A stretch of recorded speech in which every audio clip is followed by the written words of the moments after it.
Hello student, welcome to creative tuition class. Student जो video लेकर आए हैं वो है BA honours third year political science, जो सेमेस्टर है 6। और जो आपकी बुक है वो है मॉडर्न पॉलिटिकल फिलॉसफी, आधुनिक राजनीतिक दर्शन। जो इसका जो चैप्टर है वो है सेकंड चैप्टर, रूसो। तो इसमें सबसे मेन जो आता है रूसो के सामान्य इच्छा का सिद्धांत के लिए पूछने के लिए आता है, उसकी विशेषता क्या है, सामान्य इच्छा का अर्थ क्या है, फिर उसके सिद्धांत क्या हैं। तो मैं आपको बताऊँगा कि इसमें सामान्य इच्छा है क्या रूसो की, और उन्होंने अपने विचार क्या प्रकट किए हैं, उनके सिद्धांत क्या हैं। तो स्टार्ट करने से पहले यदि आप इस चैनल पर नए हो और आपने अपने चैनल को सब्सक्राइब नहीं किया है तो प्लीज़ नीचे दिए गए सब्सक्राइब के बटन को क्लिक करें और चैनल को जल्द से जल्द सब्सक्राइब करें और बेल आइकन का बटन जरूर दबाएं ताकि जो भी वीडियो आते हैं उसकी नोटिफिकेशन आपके पास जल्द से पहुंच सके। तो स्टार्ट करते हैं। रूसो का सामान्य इच्छा का सिद्धांत। इनका जो पूरा नाम है वो जीन जैक रूसो सबसे प्रभावशाली विचारकों में से एक था। रूसो का सामान्य इच्छा का सिद्धांत, यह सिद्धांत रूसो के दर्शन का सबसे महत्वपूर्ण, मौलिक और केंद्रीय रोचक रहा है। तो आपको सबसे मेन याद रखना है कि जो रूसो का सामान्य इच्छा का सिद्धांत है वो एक तरीके से बहुत ही रोचक रहा है और जीन जैक रूसो सबसे प्रभावशाली विचारकों में से एक थे। नेक्स्ट, ये रूसो के संपूर्ण राजनीतिक दर्शन की आधारशिला है। इसी धारणा के आधार पर रूसो ने स्वतंत्रता, अधिकार, कानून, संप्रभुता, राज्य की उत्पत्ति, संगठन और आदि विषयों पर अपने विचार प्रकट किए हैं।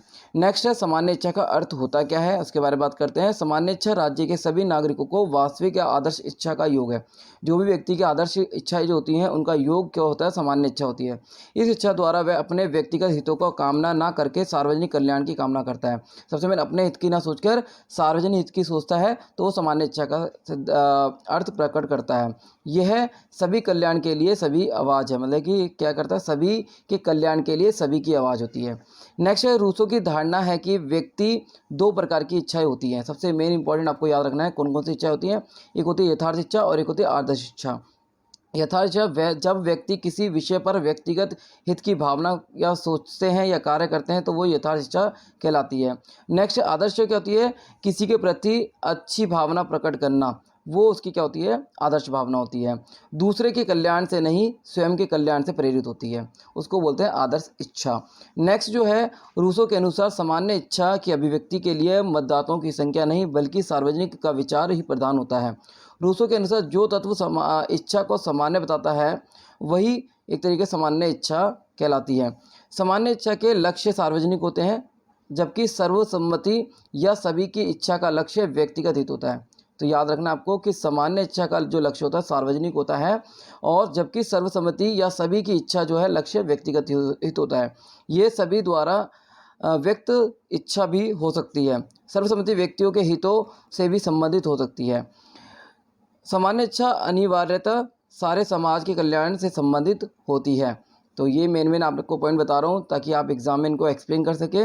नेक्स्ट जो पॉइंट है वो है रूसो का सामान्य इच्छा के लोक मत के अंतर स्पष्ट करता है। लोकमत का रूप में हमेशा समाज की भलाई नहीं, कभी कभी लोकमत समाज के हित में नहीं होता, परंतु सामान्य इच्छा सदैव समाज के हित यही होता है। जो कहने मतलब है, इसमें बताया गया कि जो भी लोक मत का रूप जो हमेशा समाज की भलाई के लिए नहीं होता, लोकमत समाज के हित ही नहीं होता बल्कि जो सामान्य इच्छा जो है समाज के हित के रूप में काम करता है। तो नेक्स्ट जो सामान्य इच्छा के सिद्धांत क्या कहता है, आगे बात करते हैं।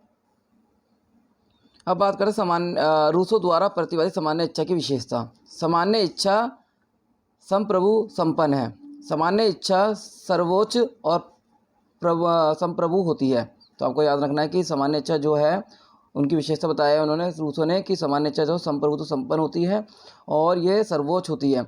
इस पर किसी प्रकार के देवी और प्रकृति नियमों का प्रतिबंध नहीं होता है। ये कानून का निर्माण करती है, धर्म का निरूपण करती है और नैतिक और सामाजिक जीवन का संचालित करती है। तो ये चीज़ आपको याद रखना है। नेक्स्ट है अविभाज्य मतलब अनिवार्य है। रूसो का मानना है कि सामान्य इच्छा को संप्रभुत्व से अलग नहीं किया सकता। सामान्य इच्छा संप्रभु होती है और संपूर्ण समाज में निवास करती है। नेक्स्ट जो है विशेषता वो है सामान्य इच्छा अधेय, अधेय ना देने योग्य। रूसो की सामान्य इच्छा अधेय है और हस्तांतरित नहीं किया सकता और यह समाज का प्राण होती है और शक्ति तो किसी को भी दी जा सकती है, इच्छा नहीं दी जा सकती। तो ये आपको याद रखना है। नेक्स्ट एकता यूनिटी जो है सामान्य इच्छा विवेक पर आधारित होती है, इससे कोई परस्पर विरोध या टकराव नहीं होता है, इसमें भिन्नता में एकता पाई जाती है। रूसो ने लिखा है कि अनेकता में सामान्य इच्छा की विशेषता अवश्य विद्यमान होनी चाहिए क्योंकि यह तत्व उसे दृढ़ता और एकता प्रदान करता है, मतलब मजबूती प्रदान करता है। नेक्स्ट है निरंतरता मतलब कंटिन्यू चलनी चीज़ें हैं। इसमें रूसो की धारणा है कि सामान्य इच्छा कोई ऐसी चीज़ नहीं है जिससे एक बार व्यक्त कर दिया जाए, ये नित्य की चीज़ है, मतलब जो कंटिन्यू चलने वाली है, इसका नित्य नवीकरण होना चाहिए, मतलब एक तरीके से परिवर्तन होना चाहिए इसमें। यह सहमति पर आधारित और आने वाली संतानें इसका निरंतर समर्थन और इसका नवीकरण करती रहती है, मतलब बदलाव करती रहती है इसमें। नेक्स्ट है कानूनों का स्रोत। सामान्य इच्छा सामूहिकरण की इच्छा है और कोई भी मानव समुदाय अपने कल्याण के विरुद्ध कानूनों का निर्माण नहीं कर सकता। सामान्य इच्छा कानूनों का स्रोत है और ये न्याय का स्रोत है। उचित और अनुचित, नैतिक अनैतिक, वेद और अवैध का मानदंड होती है। तो ये सबसे मेन रूसो ने अपने सामान्य इच्छा का सिद्धांत बताया है और ये बहुत इंपॉर्टेंट है। नेक्स्ट आपने अभी इंट्रोडक्शन पढ़ा, उसके बाद मैंने आपको बताया सामान्य इच्छा की विशेषता। अब आते हैं सिद्धांत, जो मेन सिद्धांत हैं रूसो ने अपने सिद्धांत प्रकट किए हैं।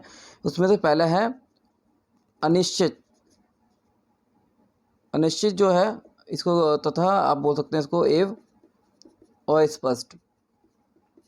रूसो की सामान्य इच्छा का सिद्धांत अनिश्चितताओं और अस्पष्ट विरोधाभासों से भरपूर है। रूसो इस प्रश्न को टालने का प्रयास करता है कि किसी अमुक विषय पर सामान्य इच्छा क्या होगी और इसे कैसे और कहाँ ढूंढा जा सकता है। जब रूसो ने इन प्रश्नों का उत्तर देने का प्रयास किया तो वह ये स्वयं विरोधाभासों में फंस गए। और उदाहरण के लिए आप बता सकते हैं इसमें रूसो सामान्य इच्छा, सबकी इच्छा, सर्वसम्मति और बहुमत की इच्छा में भेद करता है कि क्या क्या सब में भेद होता है। तो आप हेडिंग डाल के इसको भी एक्सप्लेन कर सकते हैं। नेक्स्ट है आदर्शवाद। इसमें दूसरा जो पॉइंट है, आदर्शवाद सामान्य इच्छा की सारी विचारधारा कोरी अमूर्त धारणा है, मतलब नई धारणा है और ये आदर्शवादी से भरपूर है। इसे व्यवहारिकता का अभाव है। व्यवहारिकता मतलब बिहेवियर देखने के लिए एक तरीके का अभाव पाया जाता है इसमें, व्यवहारिकता देखने को अभाव मिलता है इसमें। नेक्स्ट है सामान्य इच्छा ना सामान्य ना इच्छा, कहना सामान्य इच्छा ना सामान्य इच्छा। सामान्य इच्छा में रूसो व्यक्ति की केवल आदर्श इच्छाओं को शामिल करता है, जो उसकी आदर्श इच्छाएं हैं, परंतु व्यवहार में उसके सामान्य इच्छा के सूत्र में दोनों इच्छाओं को का बोध होता है। तो ये सामान्य इच्छा ना सामान्य इच्छा के रूप में आपको बताया गया है। राज्य की निरंकुशता रूसो के विचारों में सबसे अधिक विरोधाभास पाया गया है, जहां वह सामान्य इच्छा पर व्यक्ति की स्वतंत्रता का पूर्ण बलिदान करता है। तो ये रूसो के सामान्य इच्छा के सिद्धांत है, जो मैंने पहले बताया आपको, अनिश्चित, अस्पष्ट और कोरा आदर्शवाद, सामान्य इच्छा, ना सामान्य इच्छा और राज्य की निरंकुशता और शासन का न्यून महत्व। मतलब शासन का इसमें क्या होता है, न्यून महत्व रह जाता है, क्योंकि इसमें लोगों की इच्छाओं को देखा जाता है। तो ये मैंने आपको बताया कि रूसो का सामान्य इच्छा का सिद्धांत है क्या और उसकी विशेषताएं। तो उम्मीद करता हूँ कि वीडियो अच्छी लगी, इसको लाइक और शेयर जरूर करें। धन्यवाद।